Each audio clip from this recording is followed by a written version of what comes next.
मित्रपक्ष असलेल्या शिवसेनेकडून चर्चा न करता महत्त्वाच्या विषयांना सर्वसाधारण सभेमध्ये मंजुरी दिली जाते. चांगल्या प्रस्तावांना आमचा विरोध नाही, मात्र विषयांवरती चर्चा न करण्याचं कारण काय? हिंमत असेल तर सभागृहात विषयांवरती चर्चा करा, असं थेट आवाहन उपमहापौर कृष्णा पाटील यांनी शिवसेनेला दिलं आहे.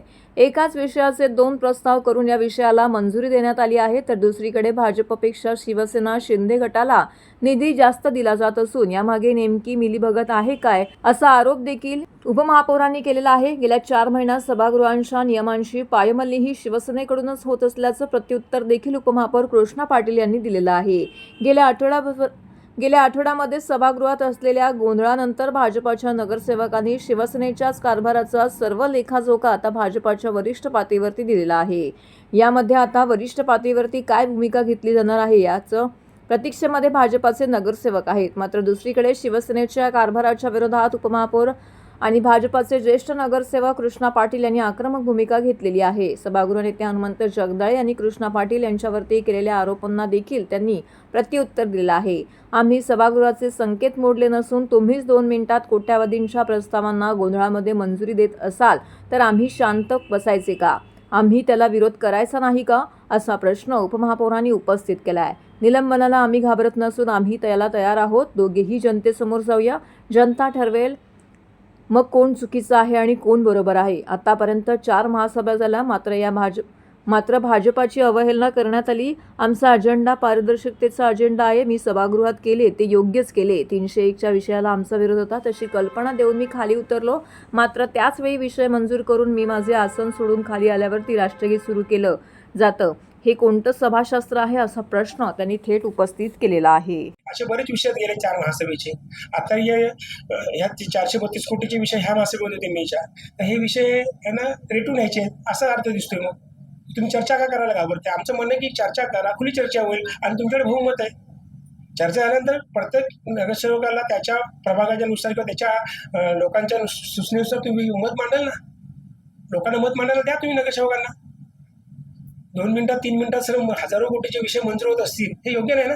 आम्ही तसं सन्माननीय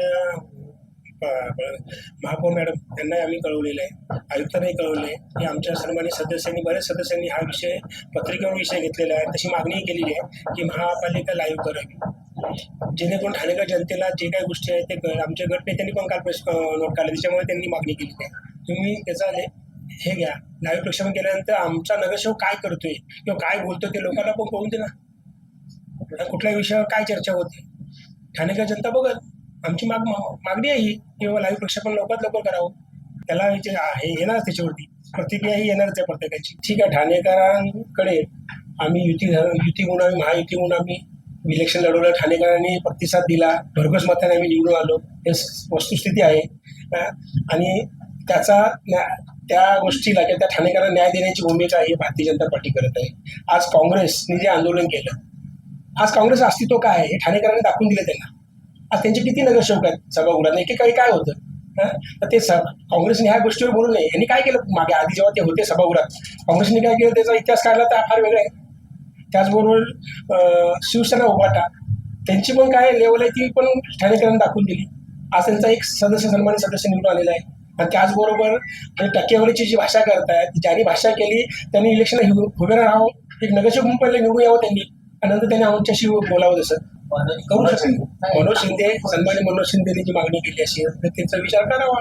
महापौर आहेत, सभागृह, त्यांनी विचार करावा. आम्ही काय चुकीचं वागलेलो नाही आहे, हे सगळं आहे.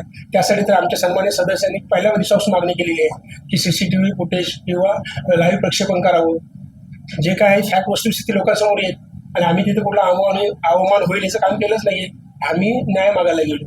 301 प्रश्न जेव्हा त्यांनी विषय घ्यायला गेले तर 301 विषयावरती आमचा फेब्रुवारीच्या महासभेचा इतिवृत्त मंजुरीचा विषय होता. त्याला आम्हाला विरोध करणं आमचं कर्तव्य आहे, कारण आम्ही सगळ्या डिपार्टमेंटला त्याच्याबद्दल विरोध नोंदवलाय. तर ते तिथे सभागृहात नोंदवून आमचं काम होतं. ते नोंदवायला गेल्यानंतर त्यांनी विषय मंजूर केलेले आहेत. मग ते जर त्यांनी घाईमध्ये सगळे विषय मंजूर केल्यानंतर आम्ही जा विचारलं, म्हणजे हा जर गुन्हा असेल तर त्यांनी करावं निलंबित.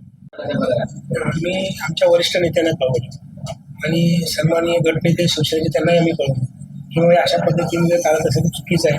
ते त्याच्यावर योग्य तो भूमिका घ्यावी. म्हणजे आमच्या जिल्हाध्यक्ष असतील, आमचे आमदार असतील, स्थानिक संजयजी केळकर असतील, निरंजन डावकरे साहेब असतील, या सर्वांना आम्ही कळवले. तसे जिल्हाध्यक्षांना त्यांनी मग चव्हाणसाहेबांची भेट झाली. त्या गोष्टीमध्ये आम्ही आमच्या सगळ्या नगरसेवकांनी आपली भूमिका मांडलेली आहे आणि ते आता वरिष्ठांची चर्चा करून पुढची भूमिका ठरवतील. पक्षाची भूमिका घेईल ती आम्हाला मान्य आहे. ते मित्रपक्ष असेल त्यांनी ठरवायला पाहिजे कशा पद्धतीने महासभा घेतली पाहिजेत. प्रत्येक विषयावर चर्चा झाली पाहिजे ही आमची भूमिका आहे. बाकी त्याच्यामध्ये बाकीच्या गोष्टीमध्ये आम्हाला हे नाही आहे, पण विषयावर चर्चा झाली पाहिजे आणि चर्चा झाल्यानंतर विषय मंजूर करा ना. आम्हाला त्याच्यावर विरोध नाहीच आहे.